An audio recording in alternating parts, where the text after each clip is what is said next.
జాతీయ చేనేత దినోత్సవాన్ని పురస్కరించుకుని గురువారం నాడు మంగళగిరిలో ఏర్పాటు చేసిన వేడుకల్లో మంత్రి లోకేష్ పాల్గొన్నారు. ఈ సందర్భంగా ఆయన మాట్లాడుతూ చేనేత కళాకారుల నైపుణ్యానికి సెల్యూట్ చేస్తున్నానన్నారు.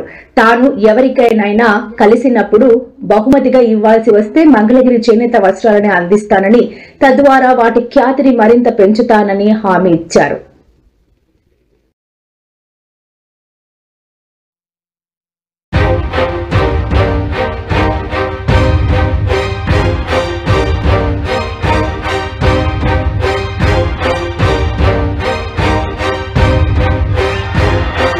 యాభై 53,000 కాదు, 91,413,000 మెజార్టీతో నన్ను గెలిపించి శాసనసభకు మీరు పంపించారు.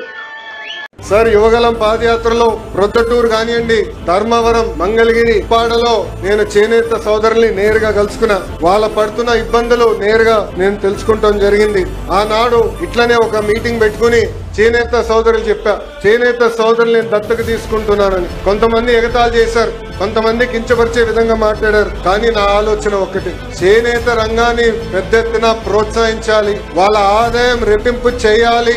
ఆ లక్ష్యం పెట్టుకుని నేను దత్తకు తీసుకుంటానని ఆనాడు చెప్పాను. ప్రభుత్వ స్కీమ్స్ తో పాటు డిజైన్లు కానివ్వండి, modern colours, skilling, market linkage, promotion, ఇవన్నీ చాలా అవసరం. అందుకే నేను మంగళగిరి కళాకారుల చేనేత కళాకారు వస్త్రాల్ని పెద్ద ఎత్తున ప్రమోట్ చేస్తున్నాం.